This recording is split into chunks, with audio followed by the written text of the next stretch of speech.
E aí galera, beleza? Esse é mais um podcast da Virada em parceria com o MESP, que é dando início ao nosso curso aqui de Memória e História do Serviço Social em Pernambuco. No tema de hoje, a gente vai falar um pouquinho e ter uma conversa em dois momentos, em dois blocos. O primeiro bloco, com a participação de duas alunas aqui da Universidade Federal de Pernambuco, Camila Sobral e Bruna Soares, que são alunas do sétimo período de Serviço Social. E teremos como tema a política contra o mucambo e a emergência do serviço social em Pernambuco, que terá essa discussão a partir dos anos de 1930 e 1940 e dando início a essa temática sobre o serviço social aqui. Contaremos também com a participação do professor Adilson, que é coordenador do curso, dentro dessa nossa conversa. Mas para iniciar e para dar início a essa nossa conversa sobre esse tema, passaremos a palavra para Camila, ela que é também autora de um dos textos que está dentro do livro que o MESP lançou ano passado, falando sobre esse tema.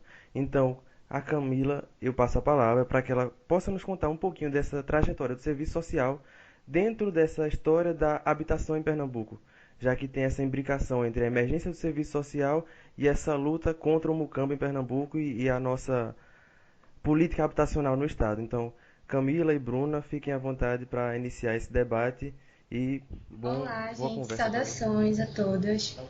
É, Vamos agora expor um pouquinho, né, da nossa fala do último encontro do curso, e também trazendo os resultados da nossa pesquisa, que foi realizada no ano passado por Bruna e eu, como parte das ações do MESP.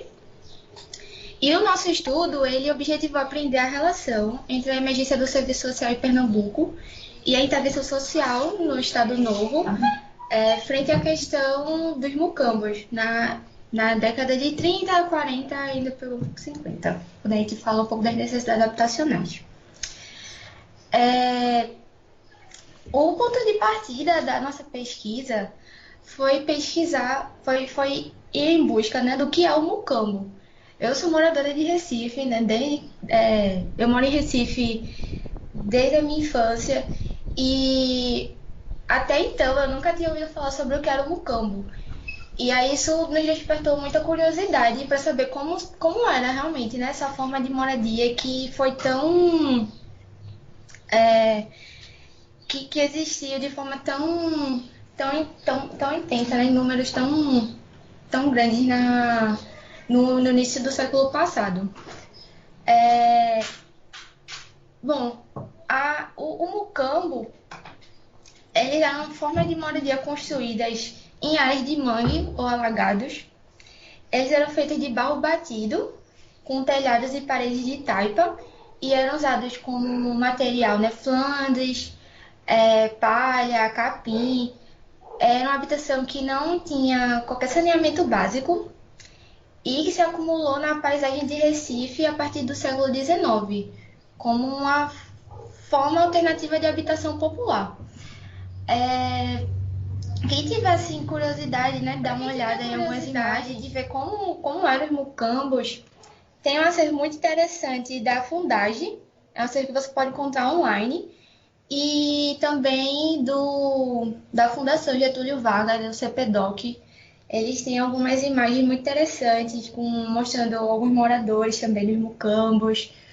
A que usamos na aula online, na aula expositiva do MESP, foi uma, inclusive, da fundagem do bairro dos Coelhos.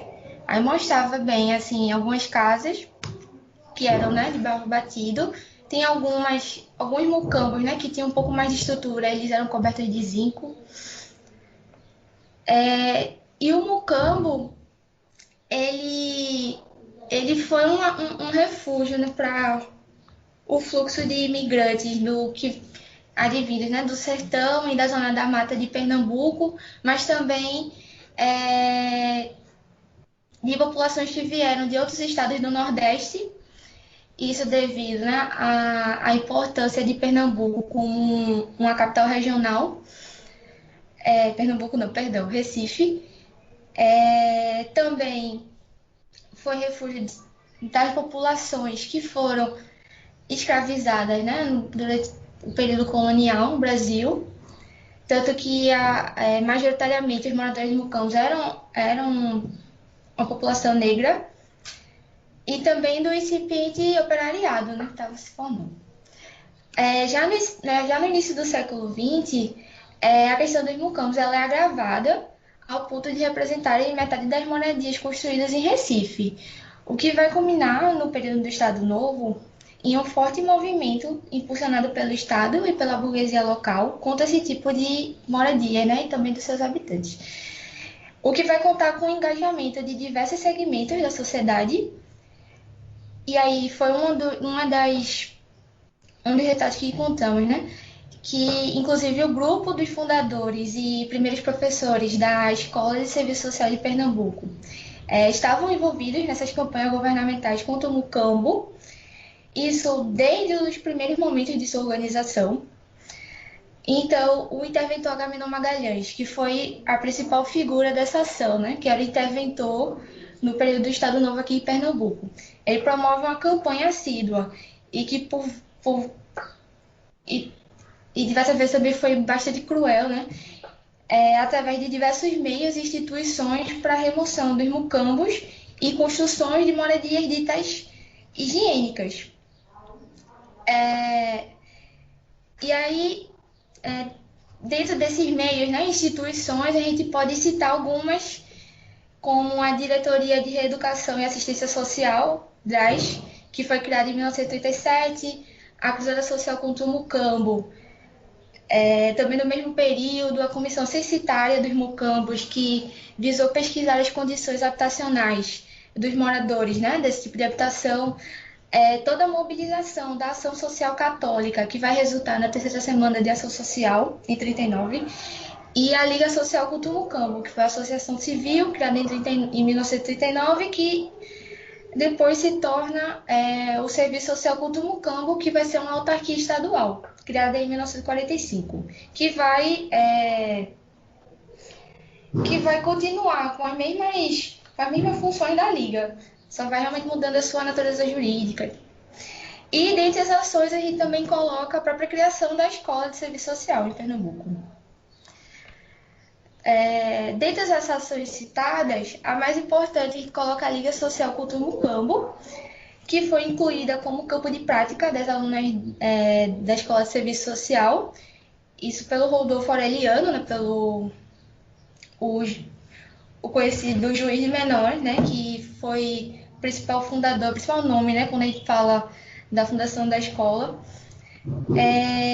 E apesar de assim, não termos evidência da participação de estudantes nessa associação, o que está ligado, acreditamos, né, ao caráter embrionário do serviço social na década de 1940, essas campanhas elas resultaram, que resultaram, né, na criação da Liga e do Serviço Social Culto Mucambo, elas estimularam a construção e o desenvolvimento de vilas para categorias profissionais e também de operários, que eram ligados aos IAPs, que é os Institutos de Aposentadoria e Pensão, e também às fábricas no Estado. E também criaram vilas para trabalhadores autônomos. E essas vilas eram criadas com os recursos da Liga, né? Como essas de trabalhadores autônomos podem citar, né? Liga das Costureiras, enfim. Essas campanhas elas vão estabelecer a necessidade, né, de profissionais que realizassem o atendimento e a triagem de beneficiários das casas e também que integrassem, né, os equipamentos assistenciais que foram criados nessas localidades e também de forma a atender os habitantes das vilas. Além disso, os grandes fluxos migratórios, né, aliados à forte limitação de construções de mucambos, né, em áreas urbanas centrais, e a quantidade de casas construídas pela Liga, que não era, né, suficiente, tendo em vista o déficit habitacional da época, provocam a ocupação dos morros. A gente até citou, né, como Casa Amarela, que aí também tem, né, algumas monografias que falam especificamente dessa localidade. Ocorre essa provocação da ocupação nos arredores da cidade por essa crescente população pauperizada, o que vai exigir implantação de ações e obras sociais desses territórios, o que vai compreender o aumento de demanda de assistentes sociais e criações de campos ocupacionais da profissão. Aí eu vou passar agora a fala para a Bruna, que vai falar mais sobre a atuação do serviço social nas necessidades adaptacionais. Ela vai trazer um pouco das monografias, que foi um dos materiais, né, que utilizamos na nossa Olá a pesquisa para todos, eu sou desembasar. Bruna. Eu vou trazer um pouco, como Camila falou, das monografias que a gente utilizou para fazer esse estudo das necessidades habitacionais em Pernambuco nessa época. Então, eu vou compartilhar as informações relacionadas diretamente à prática profissional. Todas essas monografias foram realizadas entre 1955 e 1960 e tratam de ações junto à comunidade operária. Então, para a exposição aqui, similar à forma que a gente fez no texto, a gente vai dividir a explicação entre Camaragibe, que na época era distrito de São Lourenço da Mata, e Casa Amarela, que é o bairro na zona norte de Recife, que são nesses dois locais que as monografias se concentram. Em Camaragibe, a gente encontrou 4 experiências, todas elas vinculadas ao SESI, com atividades voltadas para os trabalhadores e familiares das indústrias. E a gente se baseou primeiramente na monografia de Maria Adélia Collier, intitulada Atividades da Agência de Serviço Social na Comunidade Operária de Camaragibe, escrita em 1955, para explicar o funcionamento dessa instituição. O SESI é uma entidade jurídica de direito privado, cujo trabalho se divide em 6 instâncias, que resumem as suas áreas foco de ação na época. Divisão de Ação Social, DAS, que a gente vai falar melhor depois. Divisão Jurídica, Divisão de Educação e Cultura, Divisão de Saúde, Divisão Administrativa e Divisão de Serviços Gerais. Em Pernambuco, um dos locais onde o SESI atuava era a fábrica de Camaragibe, que, por sua vez, fazia parte da Companhia Industrial Pernambucana, CIP, que é uma sociedade anônima envolvida na produção têxtil e cuja conduta social era baseada na doutrina social da Igreja Católica. O SESI aqui atuava através do departamento regional e se dividia em núcleos para cada bairro, operário e indústria. Daí então, junto à fábrica de Camaragibe, da CIP, e dentro da divisão de ação social do Departamento Regional de Pernambuco, do SESI, as primeiras assistentes sociais foram contratadas em 1949. Essa autora, ela afirma que foi contratada para contribuir também com a instalação de um núcleo no município. E a partir disso foi decidido criar uma agência de serviço social. Ela confirma que o serviço social ainda estava em seus primórdios e que por esse motivo, segundo ela, cogitava-se mais do processo de serviço social de casos que de outras formas, serviço social de grupo e organização social de comunidade. Eram realizados plantões na agência, visitas domiciliares e, por fim, eram tomadas as, entre aspas, providências. Os pedidos de casa estavam entre os serviços mais procurados, isso relacionado tanto à troca quanto a aluguel. Tinha 700 casas alugadas pela CIP na Vila Operária de Camaragibe, onde morava a população de 4.000 habitantes. Nos arredores da vila, aproximadamente 263 casas eram alugadas por iniciativa privada a famílias de operários, porque não tinha casas da CIP em número suficiente para atender a todas as pessoas que se candidatavam a esse serviço, como a Camila já sinalizou no início. Já a monografia de Cornélia de Paula Gomes, intitulada O Serviço Social e a Juventude Operária Católica como Processos Educativos que se Complementam, escrita em 1958, foca mais na ação da Juventude Operária Católica junto ao serviço social, através da Agência de Serviço Social. E aí ela adiciona alguns detalhes relacionados a esse Ela adiciona procedimento também da que construção sempre de casas. tinha Tinha pelo menos 80 pessoas à espera dessas casas da CIP. E as casas de propriedade privada eram alugadas a preços muito altos. E, além disso, essas duas formas de habitação eram geralmente precárias. No caso das habitações da CIP, isso era não somente em relação ao conforto, mas também ao saneamento básico. Essa autora, Gomes, ela alertava também para a ineficiência das soluções apresentadas e considerava primordial o conhecimento dos operários em relação ao direito à habitação, especificando o direito à propriedade em si, não apenas a moradia alugada, o que ela afirmava ser uma questão de justiça.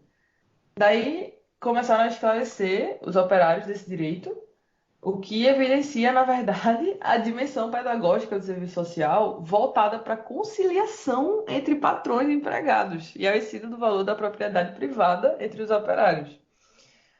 Não é relacionada à consciência de classe aqui, essa conscientização dos operários. Então, a monografia de Maria Angélica Collier, de 1957, é chamada Estudo dos Problemas de Saúde e dos Recursos Médicos que Atendem a Comunidade Operária de Camaragibe, relata a experiência no setor de assistência médica. O enfoque era nos casos médicos sociais e no serviço médico, mas tinha demandas apresentadas ao serviço social, tanto de forma espontânea, quanto através de encaminhamentos da direção e do médico. Solicitação de assistência jurídica e médica do SESI, casos com problemas de conduta, requerimento de auxílio financeiro, ou empréstimos e assuntos referentes à concessão e troca de casas. Essa autora ainda fala que ele buscou firmar um caráter educativo nessa rede de assistência, sendo utilizados os processos de serviço social de caso, de grupo e de comunidade.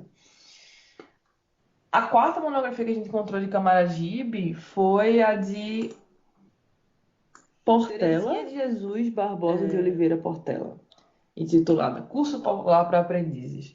E aí a gente não trouxe nenhuma informação, nenhum detalhe específico sobre ela no texto, mas é bem interessante para a gente ter também essa ideia do trabalho nesse espaço. Outra instituição encontrada nas monografias é o Centro Social do Conjunto Residencial do Instituto de Aposentadorias e Pensões dos Comerciários, IAPC, de Casa Amarela. As autoras que trabalharam, né, nesses espaços sempre afirmam que a preocupação central desse centro era ocupar as crianças, filhos dos trabalhadores que brincavam nas ruas. Na monografia de Eliane de Araújo de Tirana, chamada Um Plano de Trabalho em Resposta a Algumas Dificuldades do Serviço Social do IAPC de Pernambuco, escrita em 1960, ela detalha que ainda em 49, o serviço social nessa instituição tinha como finalidade selecionar os futuros moradores desse conjunto residencial e depois passou a atuar com tratamento de casos sociais numa agência de serviço social de casos. E aí, com a criação do centro social, começou a desenvolver também experiências de serviço social de grupo. Em 52, funcionava no conjunto serviço social tanto de caso quanto de grupo e comunidade. E aí, em 56, por não haver um assistente social para sua direção, a agência de casos foi extinta. Em 59, por diversos problemas operacionais, o trabalho no conjunto, no geral, foi reduzido às atividades do ginásio e ao centro de atividades, esse último funcionando ao cargo das moradoras da vila. Segundo ela, ao longo de todo o período em atividade no conjunto, o serviço social teve como público majoritário as esposas e filhos de associados de APC. E isso a gente pode ver nos outros TCCs também, que vocês podem dar uma olhada depois. Tem o de Maria Soares Barreto, de 55, uma experiência de serviço social de grupo junto a adolescentes. Então, essa com jovens. A de Cavalcante, de 1955, início de uma experiência de serviço social de grupo em um conjunto residencial. A de Oliveira, de 57, uma experiência de serviço social de casos num conjunto residencial. A de Renda, de 59, as atividades de grupo como um meio para a realização de serviço social de grupo. E todas essas, elas têm relação ou com as moradoras ou com os filhos, as crianças e adolescentes.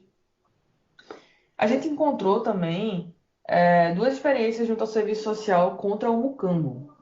Uma no bairro de Dois Unidos, em Recife, e uma no bairro de Cajueiro Seco, no município de Jabotão dos Guararapes, na qual nós, infelizmente, não tivemos acesso até então.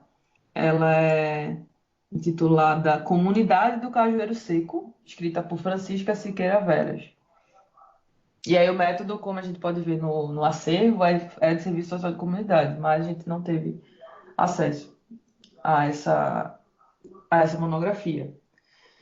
Mesmo assim, e apesar das duas terem sido realizadas nos anos 60, isso confirmou para a gente as atribuições dessa autarquia ao longo dos anos 50, na sua, entre aspas, responsabilidade direta no atendimento às populações pobres do Recife, que é o que fala, o que diz Mello, né, na monografia dela de 1960, que eu mencionei, intitulada O Serviço Social Médico do Conjunto Sanatorial de Curicica, Hospital Escola. Especificamente, essa responsabilidade quanto à construção de casas e dispensas de aluguel. Só que ela também menciona na monografia sobre a experiência dela, né, a partir da experiência dela, aliás, a falta de identificação das pessoas com o local que elas eram realocadas. Era colocado na Liga Social contra o Mucambo, que depois virou Serviço Social contra o Mucambo, à espera da solução para os problemas locais. E é isso, basicamente. Eu encorajo vocês a darem uma olhada nas monografias, porque é um conteúdo bem rico e é isso. Agradeço muito vocês, meninas. Foi uma, uma exposição muito rica e que traz alguns detalhes muito importantes assim, para a gente pensar essa, essa condução do serviço social em Pernambuco, né, com a riqueza de detalhes entre essa política social, né, contra os mucambos e por uma nova política habitacional no Recife, dentro dessa política mais higienista, digamos assim, né, de higienizar o centro do Recife, de trazer um desenvolvimento, entre aspas, para a região central do Recife e, e retirando, né, a população periférica, não periférica, né, mas tirando essa população do centro do Recife, essa população que em sua maioria vai ser negra, composta por mulheres que serão mães solos, para a periferia do Recife e de volta para o interior também, né, dentro desse processo de industrialização da cidade do Recife. Mas, aproveitando o tempo que ainda vai dar, eu trago algumas perguntas. Alguma pergunta não, uma pergunta para vocês responderem que é sobre esse processo, né? Dentro desse processo de pesquisa, de aproximação com esses estudos, com essas monografias, com essas pesquisas feitas antes de vocês iniciarem essa sistematização do assunto pro MESP, como é que foi essa experiência para vocês? Como é que foi tratar com esse material, com esse acervo? Como é que foi a experiência particular de cada uma para com esses materiais e para né, fazer essa resolução dentro desse artigo? Como é que tem sido essa experiência dentro do MESP para vocês, enquanto futuras assistentes sociais, né? Qual é a importância? Não, é só para falar como é que foi essa experiência, sabe? Junto com esses acervos, como é que foi a experiência de rever essa história, essa memória, a história do serviço social em Pernambuco, como é que foi tratar esse acervo, como é que foi o processo de sistematização, para falar um pouquinho assim sobre como foi isso e qual a importância disso assim para a tua formação, enquanto até futura assistente social, né, que Primeiro, em breve a gente vai se tratar da formar. questão do mucambo especificamente, para mim também foi importante para entender o Recife hoje. Ver os mucambos, para mim também ajudar na minha leitura de como foi a formação de Recife e no que resultou no que a gente está vendo hoje. Tanto numa luta que ainda é muito atual, né, de moradia nas áreas centrais e também do direito de morar, né, o direito à moradia, que é que ainda é tão pungente assim, não. E tratar sobre o serviço social, de mexer, né, principalmente com as monografias e ver realmente essa mudança de visão que as próprias assistentes sociais vão tendo a partir do contato com os usuários, que até então eram clientes, né? Também Para assim, mim, bem, traz foi muitas algo inquietações. realmente de descoberta do próprio lugar desde o início, assim, Camila estava mais na linha de frente, assim, de pesquisa bibliográfica e tal, e aí ela vinha me mostrar, assim, e eu ficava, meu Deus, eu não sabia disso, sabe? Tipo, questões, assim, de Recife em si, do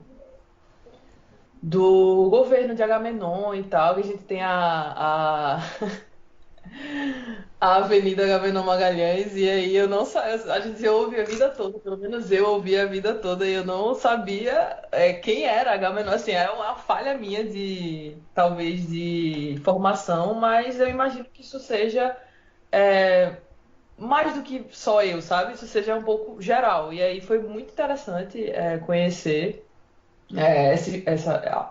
a especificidade do Estado Novo aqui, o quão forte isso era aqui, e infelizmente, né? Não, não é tão lindo assim, mas foi legal saber. E aí, quanto à habitação também, assim, eu já tinha ouvido também falar sobre os mucambos, mas não tinha tido informações mais específicas e não sabia de todo esse. é, que na verdade é quase a mesma história, né? Como Camila assim também falou sobre o direito à cidade e a luta por moradia hoje em dia, que ainda é muito forte com é, a- a- as ocupações, né? Também que, sei lá, todo o fato de ter mais casas sem gente do que gente sem casa e assim nesse caso, nessa época era isso, assim, as pessoas tinham as suas casas e elas simplesmente não podiam estar nas suas casas porque elas precisavam estar em habitações econômicas, entende? E assim, enfim, mais voltando para o contato com o material histórico, também é muito interessante, sem querer usar muito essa palavra interessante, mas é porque realmente é muito interessante ver as notícias também de jornais da época, ver o tipo de escrita, assim, de conversa de Agamenon com as pessoas que estão lendo aquilo, sabe? Tipo, você percebe mesmo que ele está querendo persuadir e dizer, não, pô, a gente está fazendo isso, entendeu? Parece que ele tinha Facebook naquela época, sabe? Era um negócio assim muito pessoal e eu vou escrever aqui para o povo. Eu quero que o povo acredite no que a gente está fazendo, nessa luta que a gente está tendo. E um tema central era justamente esse tema dos mucambos. Nessa luta, ele precisava que as pessoas se engajassem nessa luta, na liga, né, inicialmente, que era algo civil mesmo. Enfim, as monografias também foram algo muito, muito legal de ler e de ver como o trabalho do serviço social era naquela época e assim as Eu diferenças, mas achei também interessante na fala de Bruna, que enormes é uma coisa que eu semelhanças. queria retomar, é essa questão do Folha da Manhã, né, que foi o principal instrumento de divulgação das ações do Estado, né, no período do Estado Novo, né, que era do Agamenon Magalhães, que ele escrevia, ele mesmo, né, escrevia vários artigos. E o que eu quero falar disso é a questão do discurso que defendia uma modernização que beneficiaria, né, supostamente, a parcela mais pobre da população. Porque era isso, quando tem a campanha Cultos Mucambos, que são colocados, né, como desajustados, é, as ações da Liga seriam em benefício deles, que seria tirá-los daquele ambiente que era considerado como imoral, como um ambiente que não era higiênico, tudo mais, e iam colocar em um outro meio, seria uma mudança realmente de meio, aquelas pessoas realmente mudariam, virariam pequenos burgueses, seriam proprietários, né, de uma casa, e isso mudaria tudo na família, toda a história da família. Mas o que a gente viu foi realmente, na verdade, um plano, um processo, né, de higienização do centro, em que mesmo as vilas construídas foram construídas um pouco mais distante do centro, e o centro já era um local de trabalho dessas pessoas, né? Então dificultava ainda o trabalho nessa população. E o discurso realmente era esse, era de modernização, de progresso. E a gente vê hoje nas ações feitas como o Novo Recife. A ideia é essa, é de modernização, mas não pensa que é um espaço público, né? Que é um espaço que deveria ser de uso público, né? Coletivo. Vocês trazer esses detalhes, tanto dessa visão pessoal, de como foi essa trajetória, mas também desses detalhes sobre o desenvolver, né, dessa questão da habitação e dos mucambos no Recife. Mas para trazer também para nossa conversa o professor Adilson, eu repasso também para ele a pergunta de como tem sido, né, essa aproximação com esses materiais, esses acervos históricos da profissão, para ele trazer também um pouquinho da visão dele sobre esse processo, né, esse processo de sistematização e de aproximação com esses instrumentais e com esses processos de acervo histórico da profissão aqui no estado. Pode falar, Dilson. Olá, todo mundo. Eu queria também só apresentar um pouquinho o que tem que a gente chega, né, de acúmulo, de reflexão sobre a experiência mesmo com o contato com esses materiais, né, que são materiais históricos, documentos raros, muitos deles, pensando mais diretamente essa relação da questão delimitada no estudo de Camila e Bruna, que foi o estudo da questão habitacional, principalmente do fenômeno aí dos mucambos, né? E Pernambuco e Recife, como elas mencionaram, assim, eu acredito que existe uma função, um papel que esse contato aí com essa documentação, com essa história proporciona, né, realiza, efetiva, que esse contato com essa realidade, essas informações, eles permitem assim a gente avançar quando a gente vive, né, dentro do Recife, circula, começa a ter uma relação orgânica com a cidade, com a região, permite a gente começar a fortalecer uma autoconsciência da própria personalidade histórica, como a gente se constitui como uma personalidade histórica, como em uma região que tem determinações particulares, né, e um estado que tem suas determinações particulares. Isso é muito interessante, porque sempre a nossa primeira surpresa é a gente encontrar informações sobre acontecimentos, personalidades históricas, sobre lugares que a gente circula diariamente e a gente não tinha acesso antes a informações de como esses territórios, vamos dizer assim, né, que a gente frequenta, né, ocupa na relação com a cidade, a gente acaba se conectando de uma forma mais orgânica, porque a gente observa agora a cidade como produto de uma realidade histórica e a gente, quanto indivíduo social, dentro dessa realidade. Isso é muito interessante, porque é um processo mesmo de autoconhecimento. Quem nasceu, vive, mora aqui em Recife, né, de um autoconhecimento assim, que já é um saldo positivo, né, já é um resultado desse contato. Mas, ao mesmo tempo, existe uma abertura que esse contato gera com essa documentação para a gente pensar os caminhos particulares, né, as singularidades da constituição da profissão de serviço social nas diferenciadas regiões. A gente observa que aqui as relações históricas que se instituíram tradicionalmente no Nordeste, em específico em Pernambuco, elas nos permitem observar que o serviço social adquire um rumo que se identifica, não é, com a história nacional da profissão e com os principais requisitos que ela se desenvolve, nos quais ela se desenvolve assim, mundialmente, mas também os seus caminhos próprios. Então, isso é uma coisa muito legal, assim, quando a gente começa a entrar em contato com essa documentação, porque a gente começa a ver que o serviço social aqui teve várias particularidades, às vezes até se diferenciando em relação a outros estados do próprio Nordeste. Ao mesmo tempo, assim,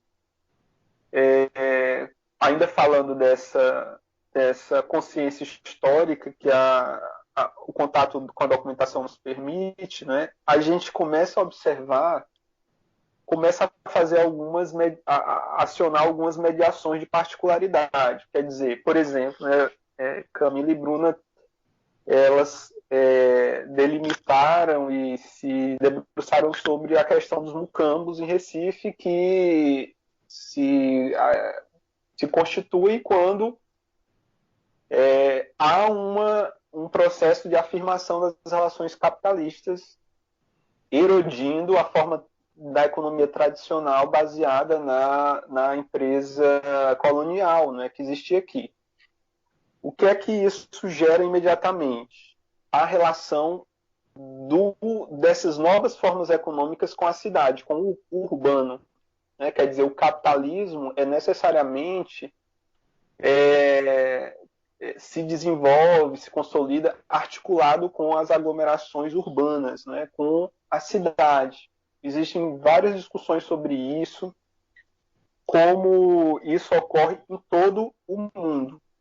Então, a gente vê, ao mesmo tempo que a nossa história aqui em Pernambuco, ela é a história de várias outras regiões onde o capitalismo chegou no mundo, que é, inicialmente, né, uma aglomeração urbana em que há uma condição de moradia extremamente precária dos operários, dos trabalhadores assalariados que estão sendo desligados da sua relação com a terra, né? Com os camponeses que estão sendo espoliados e que estão se colocando como força de trabalho assalariada, livre na cidade. Então, isso ocorre em todas as grandes transformações. Então, só isso, ao mesmo tempo, nos conecta com uma tendência histórica universal. Se a gente pega, por exemplo, os grandes estudos que tiveram na Inglaterra, no período em que há a Revolução Industrial, a gente vai ver estudos sobre a questão da moradia e da habitação operária. Basta a gente pensar no estudo do Engels, do Frederick Engels, sobre a situação da classe operária na Inglaterra. Nele, há detalhados estudos sobre as condições habitacionais do operariado na Inglaterra nesse momento. E é essa mesma realidade. Não é? Essa mesma realidade de situações habitacionais degradantes e tudo, e a necessidade de uma intervenção sobre elas. E, ao mesmo tempo, a gente pensa essa relação, essas condições habitacionais precárias no mundo inteiro. Né? A cidade e a construção das periferias, das favelas, etc., faz parte da construção do capitalismo no mundo. Então, tem isso também que nos conecta com o universal. E para fechar essa reflexão, o que é que ela nos provoca, né? É que ela, para pessoas que estão iniciando na vida acadêmica ou que estão começando a se desenvolver, né, como sujeitos que estão investigando a realidade, a primeira coisa que esse contato proporciona assim, é uma abertura para reconstrução da realidade histórica, para construção de teorias, de conhecimento sobre a realidade histórica. Isso é muito legal, assim, desperta para isso, para a sua capacidade de desvendar objetos da realidade histórica. A outra, que eu acredito também que provoca, né, esse contato, é a capacidade que tem essa experiência de despertar interesses próprios de pesquisa.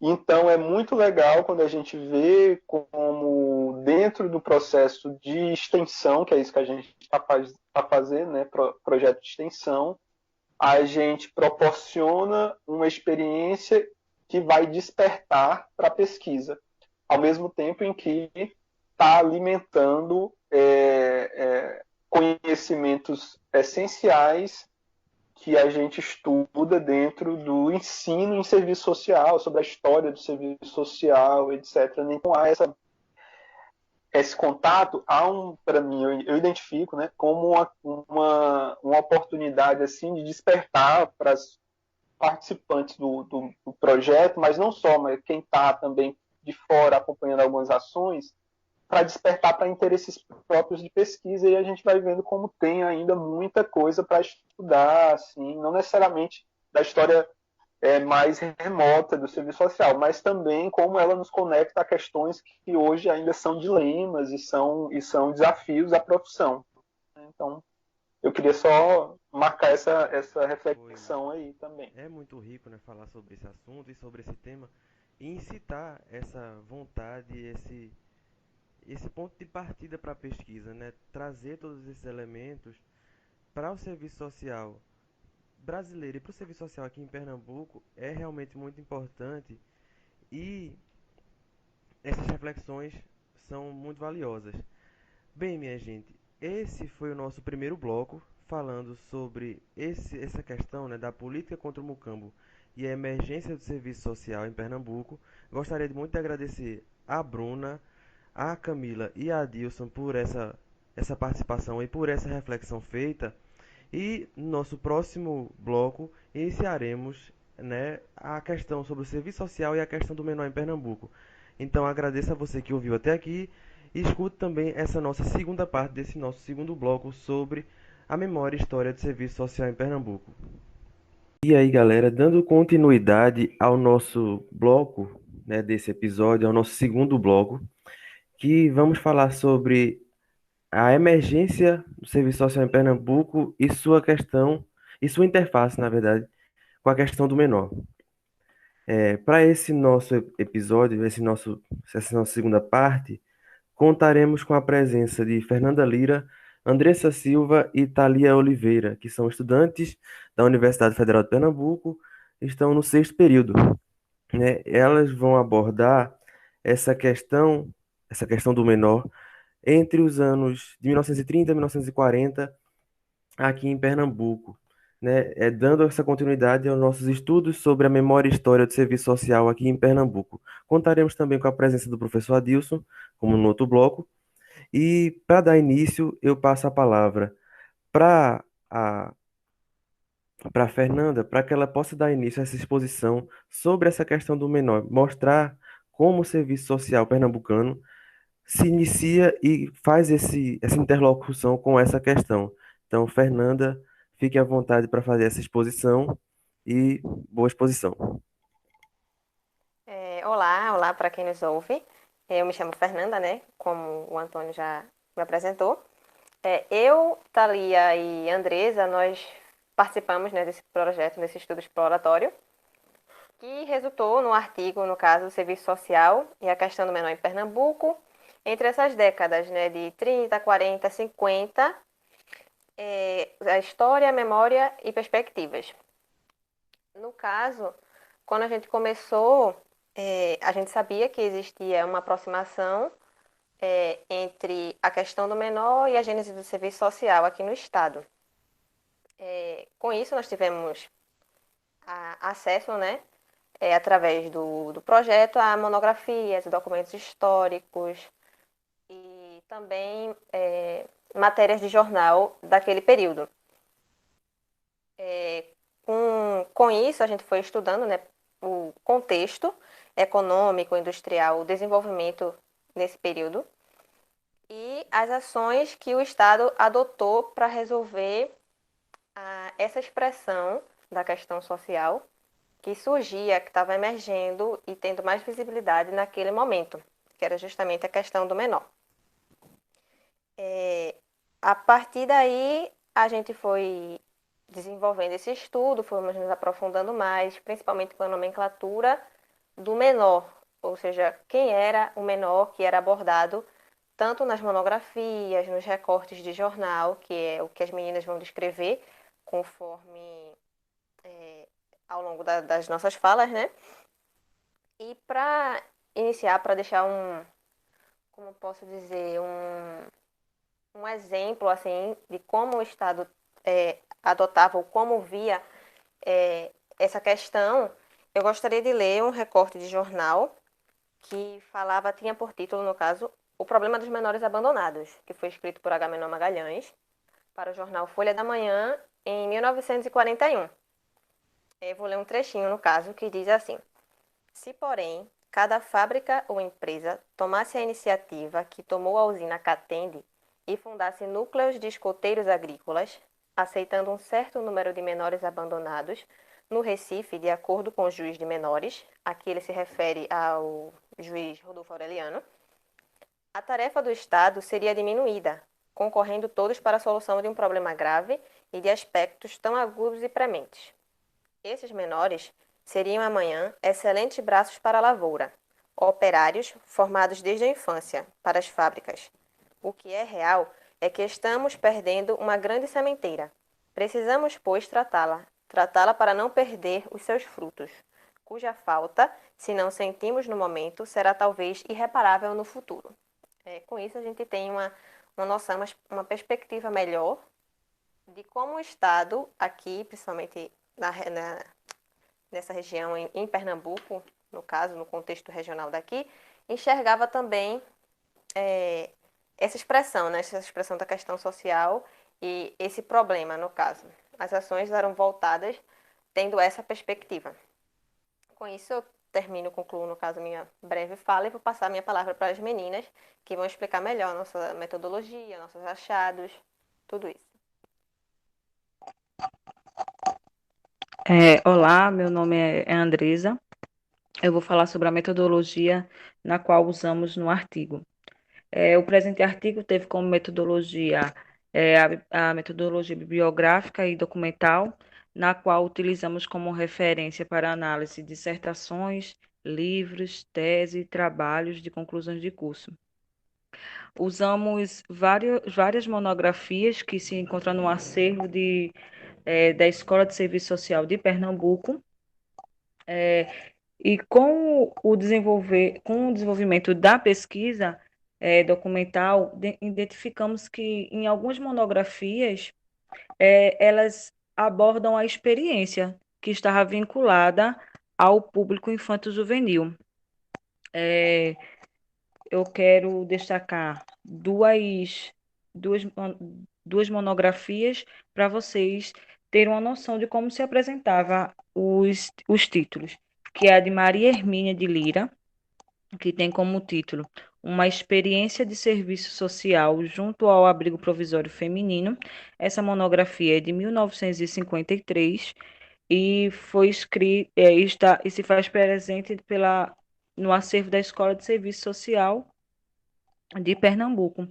E também quero destacar a, a monografia de Thelma de Souza Maciel, que tem como título Desenvolvimento e Serviço Social no programa do Departamento Nacional da Criança e Fundo Internacional de Socorro à Infância. Essa monografia foi escrita em 1959 e também faz parte do acervo da Escola de Serviço Social de Pernambuco. Com o desenrolar da pesquisa, a gente percebeu que foram criadas várias nomenclaturas quando se referia à criança ou adolescente. Esses termos era praticamente meio que inutilizável. Os termos que mais aparecia eram anormais, desajustados, e vários outros, né, em relação a quando se tratava dessas pessoas. Com o avançar da pesquisa, a gente percebe, por exemplo, na monografia de Thelma, que já é de 1959, ela já vem moldando essas nomenclaturas, né? Que já vem aparecendo as palavras crianças, infância, já vem trazendo uma mudança para os termos, para essas nomenclaturas utilizadas.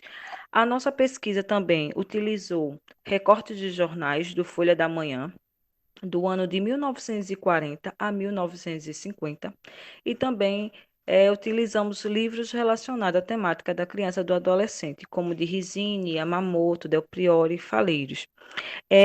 Agora eu vou dar continuidade com uma matéria de jornal, para vocês verem quais os termos para vocês terem uma noção de quais os termos que eram utilizados quando se referia a criança ou adolescente, como era que essas pessoas eram vistas perante a sociedade.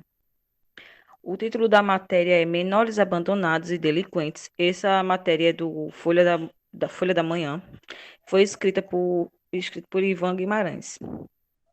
A recente criação de um juízo especial para assistência, proteção e julgamento dos menores abandonados e delinquentes merece os maiores elogios e apoio absoluto de todos os que se interessam pelo engrandecimento de Pernambuco.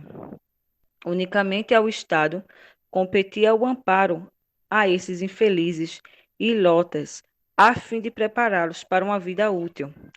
Até bem pouco tempo, nada havia sido feito em benefício dessas criaturas, às quais o destino privou de um ente que zelasse pelo seu futuro, dando-lhe casa, roupa, alimento e educação. Viviam eles perambulando pelas vias públicas, estarrapadas e famintas, esmolando ou furtando para conseguirem um pouco de comida. A própria polícia não possuía elementos para dar. A própria polícia não possuía elementos para dar o conveniente destino a essa gente. Os menores vagabundos eram mandados para a detenção e promiscuidade com elementos nocivos, ou voltava a infestar as nossas ruas. Aí a gente vê, né, nessa matéria, os tratamentos, né? Eles são vistos como pessoas que não são úteis, como pessoas que, perante a sociedade, não tinham valor algum. Agora, vou passar a vez para a Thalia dar continuidade ao nosso trabalho. Olá para todo mundo. Meu nome é Thalia, como as meninas já me apresentaram. Eu vou dar continuidade à discussão sobre a relação servicial e a questão do menor. O primeiro tópico que a gente encontrou nossos achados nas monografias e recortes de jornais foi como foi esse reconhecimento desse menor como questão social perante o Estado. A gente entendeu que teve 2 pontos. O primeiro foi a nomenclatura, que antes de essa criança adolescente, em 1930, era conhecido como um adulto em miniatura, passou a ser o menor, aquele que é em desenvolvimento, e que, posteriormente, se não houvesse uma pessoa que pudesse, vamos colocar, educar, nas nossas palavras atualmente, ou aquela pessoa que pudesse punir essa criança e esse adolescente nessa fase, ele poderia chegar a ser um abandonado, um delinquente, que não seria útil para a sociedade futuramente. Fazendo assim, o segundo ponto, trazendo uma nova figura para esse Estado novo, que a nossa pesquisa se situava num novo Estado vaguista, Estado Novo vaguista, que com as leis trabalhistas sendo moldadas, uma delas foi a questão do menor de 16 anos não trabalhar, fazendo com que esse menor que ajudava em casa, virasse uma massa de desocupado, como se mostra em alguns recortes jornais que as meninas trouxeram. E isso começou a incomodar a visão do capital, porque era uma massa em potencial de força de trabalho perdida, tornando o Estado a ter um olhar de prevenção sobre esse menor, fazendo com que ações fossem formadas de instituições para que essa questão fosse trabalhada a partir da família, que na época era a época se dominava ou estruturada ou desestruturada. E as famílias dessas menores fossem desestruturadas, possivelmente eles seriam um menor abandonado e, quem sabe, um menor delinquente. Trazendo esses programas em nível nacional, vários fóruns foram construídos ao longo de um período, acho que nas nossas pesquisas encontramos que foi um período de 2 anos, que fóruns foram construídos e discussões foram organizadas sobre essa questão. Trazendo essa demanda para aqui, para nosso cotidiano de Pernambuco, na época, essa questão do menor era organizada pelo Juizado de Menor Privativo, com o organizador, que era o doutor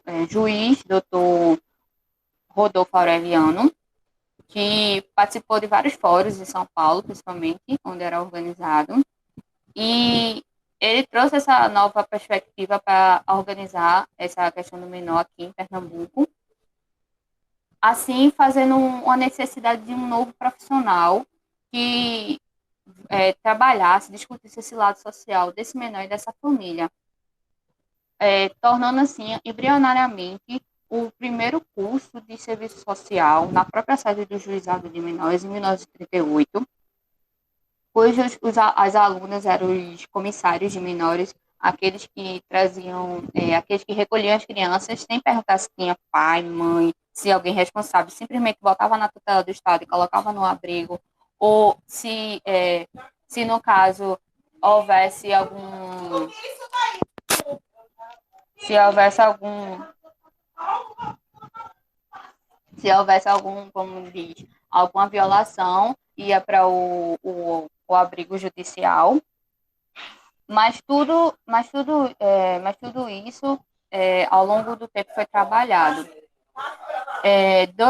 Depois de um tempo, alunas desse curso foram para o intercâmbio no Rio de Janeiro, que trouxeram novas perspectivas para esse curso, fazendo assim as novas escolas de serviço social, a nova escola de serviço social seja construída em 1941 com a própria sede lá no Boa Vista, e tornando essas alunas tendo um campo de estágio, que a gente percebeu nas monografias, era muito do LBA, principalmente o LBA foi, eu acho que, pioneiro nessa questão de prevenção desse menor, para que ele não virasse um menor abandonado, um delinquente. Teve as campanhas do DCR e postos de poricultura, teve o FIS, que eram os clubes de mães, teve as escolas, também teve aqui a primeira escola que o serviço social começou a trabalhar, foi o Liceu Pernambucano, onde eles trabalhavam com crianças menores normais, anormais, educáveis. Diante disso tudo, a gente percebeu que as alunas trabalhavam muito com estudo de caso, com triagem em si, porque sabemos que não era só aquele menor que estava trazendo demandas, mas suas famílias também. Movimentação de clubes de mães, de mulheres, de poricultura, e além da educação moral que se mostrava na época, e religiosa em si, porque sabemos que a nossa gênese também trazia um pouco da Igreja Católica em si. Para terminar a minha fala, eu vou ler um trecho de uma monografia que já foi citado seu título aqui na apresentação, que é de Lira, que ela trabalhou no abrigo feminino, do abrigo feminino daqui de Pernambuco, mas através do juizado de menores, como era também essa perspectiva para esse menor que tinha uma família estruturada e família estruturada. O presente monografia tem o título como uma experiência do serviço social junto ao abrigo provisório feminino do juiz privativo do menor abandonado e delinquente do Recife.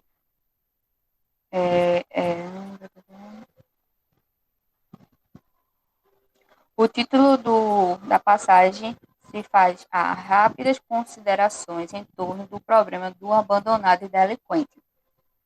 Ela começa em si escrevendo, para que a criança se desenvolva normalmente e se torne um adulto, são necessários cuidados especiais de previdência divina. Confirmou aos pais todo o trabalho de educação, no caso Deus. Acabe-lhes, portanto, esta grande obra, bem como lhes compete olhar pelo desenvolvimento físico dos filhos até atingirem a idade adulta. A sociedade familiar, pela natureza, oferece à criança um ambiente ideal para o seu desenvolvimento. Quando for circunstâncias diversas, falta à criança esse ambiente e sua personalidade facilmente se desajusta. Alguns conseguem vencer as dificuldades e após muita luta, organizam sua vida normalmente. Outros faltam-lhes a família e não encontram um ambiente favorável que a substitua.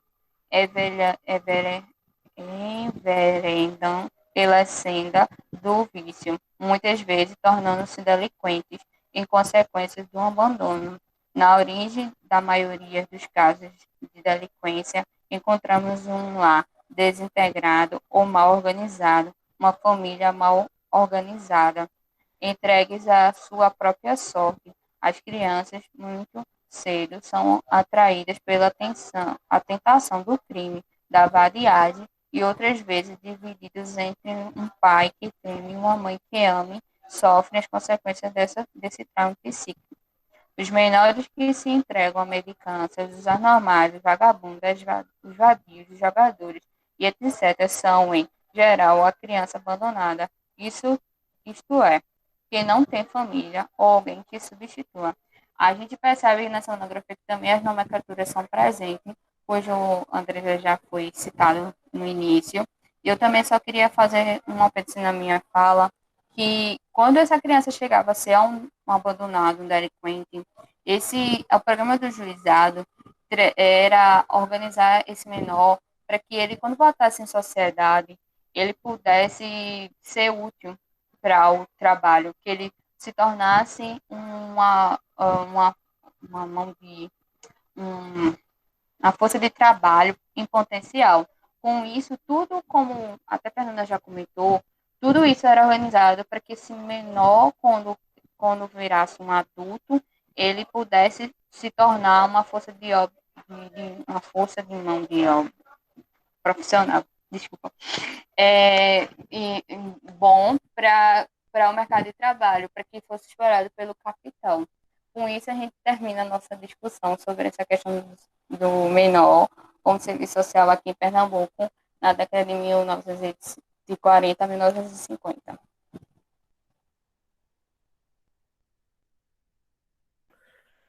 Agradeço a vocês pela fala, não é? Por trazer esses detalhes desse período e dessa questão do menor, né? E dessa interlocução com o serviço social. A gente pode notar que dentro desse período há, né, uma denotação muito grande, principalmente com as famílias que são da classe operária e da classe trabalhadora aqui em Pernambuco, essa vertente moralizadora e de tentar colocar, encaixar esses trabalhadores e trabalhadoras e seus filhos dentro de um padrão, de uma lógica pequeno-burguesa, digamos assim, e de uma adequação aos modos de trabalho da sociedade do capital, como bem vocês trouxeram. Mas e aí, para iniciar a nossa conversa também aqui sobre outros detalhes, vocês também, além de pesquisarem o serviço social e essa questão do menor na década de 40, 50, vocês também deram continuidade a esses estudos e a esses processos de sistematização, né, desses documentos, desses acervos, para a década de 60. E aí eu faço uma pergunta às três, de como essa continuidade desses estudos, em que vocês viram um avanço e uma continuidade desse processo que se iniciou ali, né, nesses estudos da década de 40 e 50, e de como o serviço social e essa questão do menor elas vão se transformando, né, nesse processo. Se há uma transformação, então se vocês pudessem falar também um pouco mais sobre esses estudos, já vocês estão dando continuidade sobre essa questão do menor na década de 60. E aí a gente pode seguir, se vocês ficarem à vontade, a mesma sequência e, enfim, é isso. Deixa eu ver. O microfone tá ligado, desculpa. Sim, como você falou agora, nós demos continuidade, né? E começamos a pegar as monografias da escola a partir da década de 60. Sendo que conforme a gente foi lendo, muitas monografias datadas de 60 ou do início dos anos de 60, a experiência de estágio da aluna, da discente, ocorreu na década de 50, porque muitas, como já foi dito, eu acredito, em outros episódios, até nas nossas aulas do curso, muitas alunas, elas não, como hoje, não havia aquela obrigatoriedade de você entregar o TCC, concluir o TCC, a monografia, para obter o certificado de assistente social. Nas primeiras monografias da década de 60, a gente não vê isso. Em algumas, eu já peguei uma da década do ano de 66, e já mostra isso na introdução, tipo, monografia, trabalho de conclusão de curso, escrito para obtenção do certificado, como é que ela cita? Eu até anotei aqui. Ela coloca que aquilo ali foi escrito para obtenção do diploma em serviço social para ser considerado assistente social, algo assim. E em relação à questão do menor e a atuação do serviço social no caso, uma das monografias que eu li, que ela foi a experiência de estágio, foi no ano de 1954-55, que tem por título Curso Popular para Aprendizes de Portela. Essa experiência de estágio, no caso, foi no subsetor de formação social, na divisão de ação social do SESI, da fábrica de Camaragibe. Nesse caso, elas trabalhavam com crianças e adolescentes, mas em sua maioria eram filhos de operários. Aí a nomenclatura que elas usam, elas não usam menor. Normalmente elas citam criança, jovem, aprendiz. O título menor aparece poucas vezes nessa monografia. Porque também era um processo educativo que elas diziam que aquela experiência, no caso, aquele curso popular, era para que aquele jovem, aquele aprendiz, aquela criança, no caso, atingisse a pessoa do jovem trabalhador e, consequentemente, beneficiar a sociedade. Ou seja, também a preocupação dos responsáveis do curso era dar para cada um a consciência dos deveres do cidadão, do trabalhador. Era também o objetivo a elevação moral, espiritual e social dos homens. A gente vê, nesse caso, com o público-alvo, tal nomenclatura. Aí, outra que eu também li, que ela é de... Assim, a gente lê e discute, né? Eu e as meninas. Ela é da década de 60, óbvio, mas ela é do ano de 1966, que tem por título Meninos, que a cidade rejeita, aspectos sociopsicológicos de um estudo com menores delinquentes. Foi escrita por Divanice Ribeiro de Mello, que ela até diz, né? Trabalho apresentado à escola para obtenção do título de assistente social. Nesse caso, ela trabalhou, a experiência de estágio dela foi no pavilhão 3 de um dos blocos anexos do Juizado Privativo de Menores. E nesse caso, o público-alvo não era jovens de crianças, adolescentes que trabalhavam aprendizes de fábrica. Nesse caso, eram menores, ela usa essa nomenclatura, menores abandonados, menores delinquentes, meninos de rua. E conforme ela vai escrevendo ou citando, a gente vai vendo, de certa forma, um avanço na questão técnica da profissão, porque nesse período ela já cita que a assistente social ela emitia um parecer sobre o caso para que aquilo ali fosse entregue ao juiz e que fosse decidido o futuro daquela criança, né? Mas a nomenclatura, nesse sentido, permanece a mesma. Só há uma questão uma visão mais estrutural também da sociedade, de que aquelas crianças também poderiam estar trabalhando, poderiam estar fazendo outra coisa além daquilo ali, porque nesse caso era tratado bastante a questão do abandono das crianças que vinham inclusive do interior do estado para aqui para a capital. aí eram apreendidas e ficavam, no caso, elas se alojadas nesse juizado privativo, até que o juiz decidisse o outro destino, o desligamento dessa criança, ou alocação, mudança para outra obra social também. Em relação à comparação, a gente vê que durante esse período o tratamento que era dado era o mesmo, né? Aquela visão também moralista de delinquência, de vadiagem, sendo que mais enriquecidos os detalhes, eu acredito que os detalhes, as descrições são mais enriquecidas nesse sentido do que a gente pode ver, até para ter uma visão crítica também do período, né, da época. Eu passo a minha palavra para a próxima pessoa, Andresa.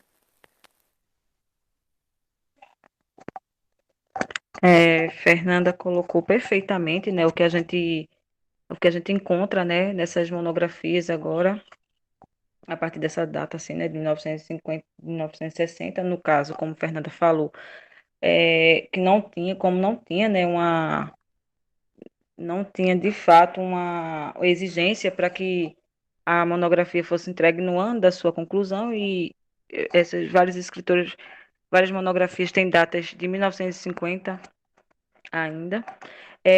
A questão, né, que a gente já vê é um certo avanço em relação em algumas monografias, né, um certo avanço em relação à nomenclatura, como Fernanda citou perfeitamente, que já aparece bem mais as palavras criança, infância, jovens, né, adolescentes, é uma questão mais técnica, né? E também já começa a aparecer na questão instrumental, a questão dos pareceres, né? A gente já vê agora uma certa mudança, mesmo tendo alguns retrocessos, né? Mas é praticamente isso, né, que encontramos nas monografias. É uma volta ainda àquela parte onde as nomenclaturas tinham um certo teor de uma referência, assim, aos termos, né, desajustados. Só que aparece com mais frequências outras palavras agora, né? Ainda aparecem muitas palavras delinquente, aí vem garotos de rua, meninos de rua, e é isso. Thalia. Eu faço minhas palavras, a fala de Fernanda, mas eu só queria dar um complemento que eu achei interessante, que eu sempre falo para as meninas, é a organização da monografia, porque parece que elas começaram a organizar as monografias de acordo com alguma regra, alguma coisa assim, que deixa mais claro. Não é que as de 50 não eram, de 40 não eram, mas são mais fáceis de ter uma compreensão da onde elas trabalhavam, da onde elas fizeram o estágio em si. Como as meninas já frisaram, todos esses campos de estágio das alunas eram de 1950 até finalzinho de 1950, 1959. Mas toda a escrita, a fala, o modo de descrever esse menor, que agora ele está ganhando uma caricatura de ser uma criança, um aprendiz, já vem bastante presente em todas as monografias. E outra coisa é essa questão da instrumentalidade, né? Que a gente percebe que tem uma mudança, que agora não é só o estudo de caso, né? Tem estudo de comunidade, tem estudo de grupo, já tendo uma nova forma de ter esse estudo de acordo com o cotidiano desse menor, é diferente, né? Mas, de toda forma, ainda tem uma presença muito forte do positivismo, das características religiosas que a gente sempre vem discutindo quando fala sobre os assuntos de fundamentação do serviço social. Eu acho que é mais ou menos isso. Eu acho que é esse meu cumprimento na fala de Fernanda.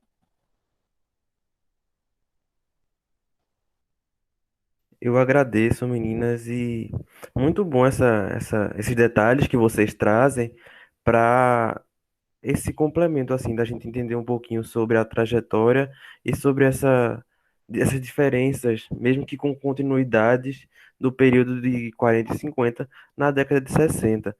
E aí eu peço também que a Dilson, ele entre agora para fazer algum comentário, se tiver algum comentário para fazer sobre a fala das meninas e complementar mais algum detalhe que ache que seja presente, né, no momento. Ok, Antônio, agradeço também às meninas, né, pela contribuição, a participação. Eu só quero fazer algumas observações assim são bem interessantes, né? A partir dessa exposição, desses relatos aí, dos novos estudos também, que a gente pode fixar como muito presente dessa relação entre essa intervenção social do Estado sobre a expressão da questão social em torno das condições de pauperismo, de violência, de reação política desse setor da classe trabalhadora, que são as crianças e jovens, né, das famílias trabalhadoras, desempregadas, etc. É interessante observar, nesse sentido, que o que a pesquisa está trazendo, ela ajuda a gente a diferenciar o serviço social em Pernambuco de experiências de outros lugares. Por exemplo, essa relação entre o surgimento da profissão, ou, na verdade, né, a criação da primeira escola aqui em Pernambuco, que foi a primeira do Nordeste, com um juizado de menores. Quer dizer, na verdade, a escola é fundada a partir de uma necessidade de formação de agentes técnicos especializados para um serviço de assistência ao menor dentro desse juizado de menores, né, que é uma criação desse primeiro momento aí do século XX no Brasil, associado ao Código de Menores. Então, na medida em que se avança nessa organização desse aparelho repressor, porque era um aparelho basicamente repressor, mas na medida em que se avança para pensar uma sistematização da ação assistencial de serviços, né, começa-se a necessidade de ter um agente técnico voltado para essas atividades de cunho educativo sobre essa parcela da população trabalhadora. Então começa a aparecer, por exemplo, a necessidade desses agentes técnicos quando se cria o serviço de assistência ao menor vinculado a esses juizados, que a gente observa como, no caso aqui em Pernambuco, tratava-se da criação de um agente totalmente subordinado, acólito ali, numa condição de coadjuvante das decisões que o juiz de menores deveria tomar sobre o destino das crianças, jovens, famílias que entravam na órbita de intervenção, né, do juizado de menores. Então, essa é uma característica muito forte, porque aí se diferencia de outras experiências de criação de escolas de serviço social no Brasil, em que as escolas nasciam vinculadas a movimentos diretamente da ação católica. Nesse caso, não. Nasce vinculada a um aparelho de governo, com um caráter muito repressor, mas dentro da estrutura administrativa do Estado, de executiva, né, e inclusive judiciária do Estado, que estava se estruturando nesse período. Então isso é uma coisa interessante, embora o próprio juiz de menores, o Rodolfo Aureliano e outros que participaram da fundação da escola estivessem vinculados, uma boa parte deles, à ação católica, ao movimento dos círculos operários católicos, ao movimento higienista, né, eram dirigentes desses movimentos, mas é interessante como a escola nasce dentro do aparelho de repressão e assistência na época chamada, né, de políticas voltadas para o chamado menor. Então esse é um ponto que eu queria mencionar. O outro, que também é referido na pesquisa, que Fernanda, Andressa ali apresentam, e que se desenvolve no decorrer, na medida que a gente avança para conhecer as décadas seguintes, né, a década de 40, 50, 60. É que existe um determinado momento, basicamente ele se torna a referência dele no Brasil, né, é o pós-Segunda Guerra Mundial, em que, por um lado, aquela aparelhagem do Estado Novo está passando por um processo de reconfiguração, principalmente, né, porque a gente está finalizando o período do Estado Novo e está entrando uma fase de uma democracia restrita, política restrita, mas um ciclo mais vinculado com uma forma democrática, né, com seus vários limites, muitos limites. Mas o que marca esse momento é que o Brasil está transitando para uma inserção subordinada do imperialismo, agora com o centro do imperialismo voltado para os Estados Unidos. Então a gente vai começar a observar que as agências de desenvolvimento que têm um peso dos Estados Unidos na direção, ou diretamente criadas pelos Estados Unidos, começam a chegar e orientar as políticas voltadas para as crianças e adolescentes nesse momento, né? E é isso que é mencionado nas pesquisas. Então a gente começa a ver em Pernambuco, por exemplo, talvez uma das políticas mais emblemáticas desse período, do pós-45 e pré-ditadura, que eram a política voltada para organizada para na época ficou popularmente chamado como os clubes de mães, mas eram ações assistenciais de saúde voltadas para a primeira infância, para as crianças e para as gestantes, com a perspectiva sob financiamento, na época chamado o Fundo Internacional de Socorro à Infância, que era FISE, e que depois se tornou Unesco, que é o que a gente conhece até hoje, né, como uma agência da ONU. E ela financiava isso, e quando essa intervenção que vai provocando mudança na política voltada para a criança e adolescente, a gente começa a observar também um tratamento na relação que é menos estigmatizado, né? Que é isso que está aparecendo, né? Quer dizer, começa a ser um reconhecimento desse sujeito menos estigmatizado e com uma perspectiva mais voltada para a sua condição geracional específica. E aí, ao mesmo tempo, é isso que as meninas estão falando, que observaram, né? Quando essas crianças e adolescentes elas se apresentam como aspirantes para o trabalho, aí a concepção de menor começa a ser relativizada.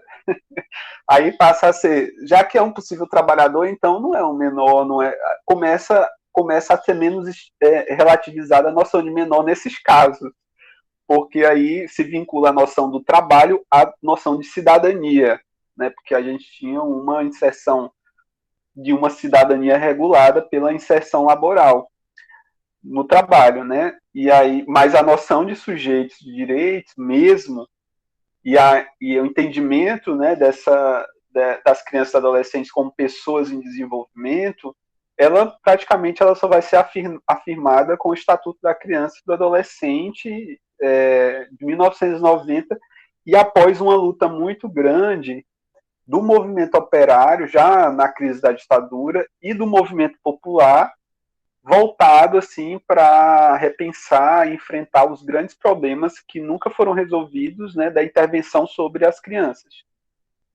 e adolescentes. Nesse caso, especificamente,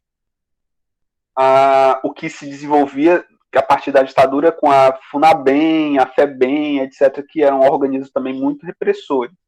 Dentro da luta pelo reconhecimento desses direitos novos, né, a gente tem, por exemplo, o Movimento Nacional de Meninos e Meninas de Rua, que foi criado no início dos anos 80 e que foi uma organização importante, inicialmente, né, vinculada à igreja, mas importante para o acúmulo reivindicativo que depois vai gerar a Constituição de 88, o Estatuto da Criança e Adolescente, ao lado também das lutas dos trabalhadores, dos sindicatos, dos partidos operários, etc., trabalhadores pela defesa das condições assim de proteção social das crianças e adolescentes, né?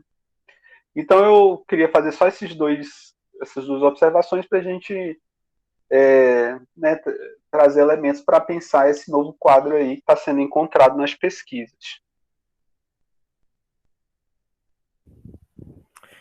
Obrigado, Adilson, pelo complemento e por trazer esses detalhes também que fazem com que nós pensemos a questão do menor, também dessa década de 60, trazendo esses elementos para pensar também um comparativo com a década de 40 e 50, né? Todo esse processo de transformação, mas também de continuidade. Bem, a gente chega ao final desse bloco, e quero agradecer a presença de Thalia, de Andressa, de Fernanda, também de Adilson. Agradecer você que escutou até esse momento. Espero que tenha gostado. Esse foi mais um podcast da Virada em parceria com o MESP, que é o projeto de memória, história de serviço social aqui em Pernambuco, para comemorar esses nossos 80 anos. E não apenas comemorar, mas também trazer detalhes para pensar o nosso presente e o nosso futuro. É, Acompanhem as redes sociais, tanto do MESP quanto do podcast da Virada lá no Instagram. Também acessem o site do MESP para que você também tenha acesso aos documentos e aos acervos colocados no site. E é isso aí, ficamos por aqui. Até o nosso próximo episódio. Valeu. Pronto, né?